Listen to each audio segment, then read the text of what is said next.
24 seconds of silence.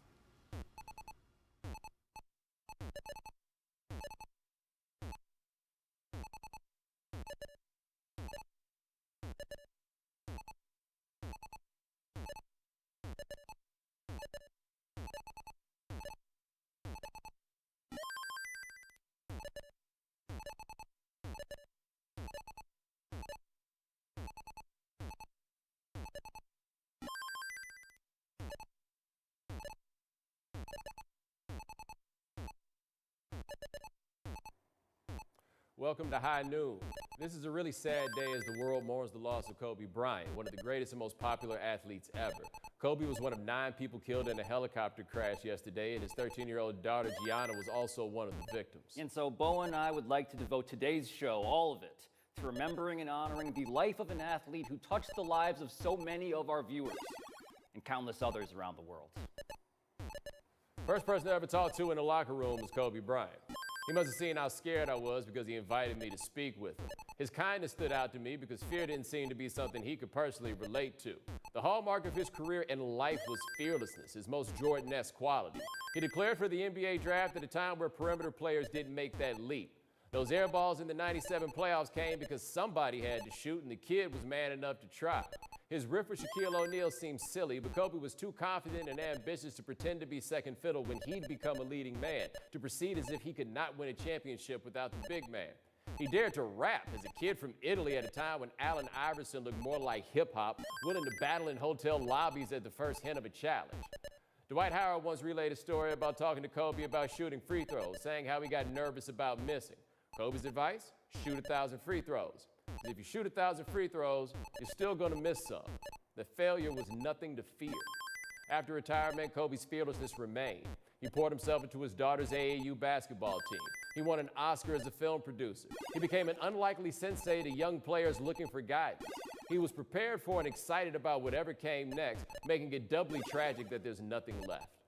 Pablo, how will you remember Kobe Bryant?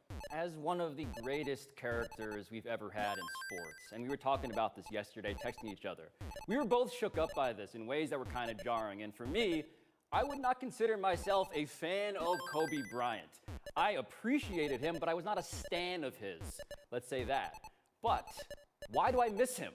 That's kind of the question that's been echoing through my head, and I realize it's because basketball is my favorite sport, it's basically my favorite TV show, and this guy, Bo, for all of the heroism and the villainy, I'm gonna miss having him as the central character, and I was expecting to have him for decades more. Yeah, what I think is easy to lose sight of is that he's been here forever, man. Like, I was thinking about it, he graduated from high school the year before I did. To me, he was the first guy that was a high school player that we knew of as a high school player. We knew who he went to the prom with, and then he gets drafted by this glamour franchise, and he's immediately in the rotation on a team that matters. Shaq had just gotten there, and so we grew up with him in a way that we didn't even really grow up with LeBron, because there's a level of protection around LeBron we're only going to find out but so much.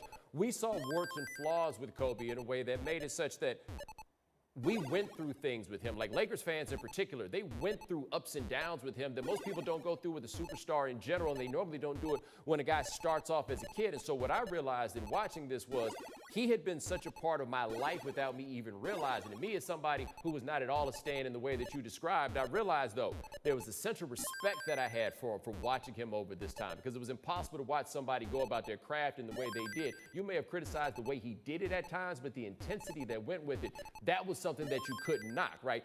You wish that you could care enough about being good at something as much as Kobe Bryant cared about being good at basketball. He was engaging on every level as a player, due to the artistry that you described, due to the willpower you described, but also as a guy who just said stuff. He was hilarious. He was smart. He was someone, when he stood up on a podium or took a microphone and began to talk, I wanted to know what he was going to say. Not because I was going to agree with all of it, but simply because what came out of his mouth tended to have a perspective and a worldview that was, quite honestly, pretty unique and pretty defiant. So those ingredients, Bo, plus the fact that he was just this famous. I mean, one of the things that was weird yesterday was just walking through the street, and you don't have this experience very often, but it felt like a natural disaster in the sense that everybody seemed to be talking about the same thing. And communal experiences like that, they're just kind of rare at this point, but this is the sort of magnitude of a figure who can bring everybody kind of together. Thing is, when you're the man in LA, you're the man to the people that are the man to you. Your heroes wind up viewing somebody like Kobe as a hero because the one unifying thing in that fractured place is the Lakers, right? And this guy is Mr. Laker in a way that is different than Magic Johnson or anybody else because of the length of time, because of the way it went. So it all winds up then being magnified to where everybody looks up and says, damn, Kobe Bryant is not here anymore.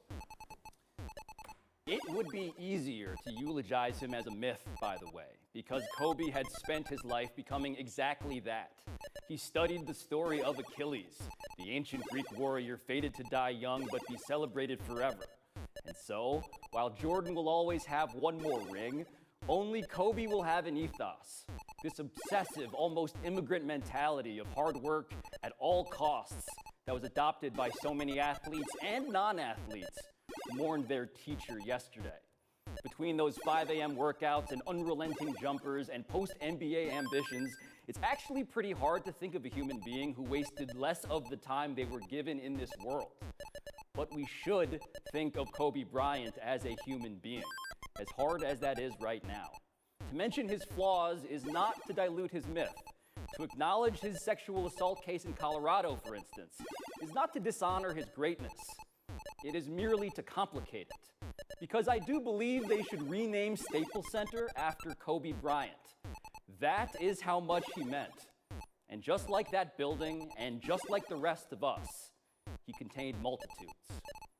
Bo, what do you think Kobe's legacy is going to be? Well, his legacy will primarily be as 5-time NBA champion. And he's like, looking in the NBA and just in terms of basketball stuff, he becomes interesting because he is the distillation of the idea that the champion is the supreme being above all else, right? He won the MVP one time, so this was not just about individual greatness above all else. His hallmark is my team's won, and my team's won a lot, and you will love me if you are going to love winning, because that was the thing that he loved above all else. That was the thing about Jordan, as we saw, is this bloodthirst level of competition. But what he wound up being for the NBA was the bridge between the Jordan era and what we have now. You got to remember, 96 when he shows up, this is the beginning of the return of Michael Jordan, right? The second three-peat is when it begins. By the time Kobe's really ascending, Michael Jordan is gone. We tried to make Grant Hill into the next Michael Jordan. We did all this looking, and then Kobe Bryant was like, no, I'm right here in every way. I kick it like him. If you're at a distance, you might think I look like him. And he took on the mantle and challenge of doing that in a way that honestly nobody else has. All the other guys are kind of like, well, there'll only be one Michael Jordan. That isn't the way that Kobe Bryant saw it. So when we're done, the way we're going to look at him is he is the first superstar of the new millennium, right? And then he also became a 20-year veteran where he has all those old school hallmarks while bringing us into what the new school of basketball is. Yeah, and you mentioned that bridge, and it's worth noting how many people who are deeply relevant today crossed it, who seem to want to remain on top of that bridge even as it's crumbling underneath them. Because yesterday, we saw the NBA go forward with their games, and that was a tricky thing to me. I don't know if I would have gone in that direction, but what it allowed was grieving in public. And as invasive as this felt a lot of the time, it allowed others to grieve along with them. And so you have guys like Bradley Beal and Isaiah Thomas and Trae Young and James Harden and Paul George and Russell Westbrook. You go down the list. This was their guy. He was the face and the icon of a generation. And that's the generation that's currently in the league today. So it's fascinating, man. When I've interviewed players, NBA guys in specific, as we watch LeBron cross a tarmac, again, invasive but also so powerful, they point to Kobe as their guy. He's the one they modeled themselves after, even as he modeled himself after Jordan. But what I think is interesting is it's not just the guys that have come after, because the thing that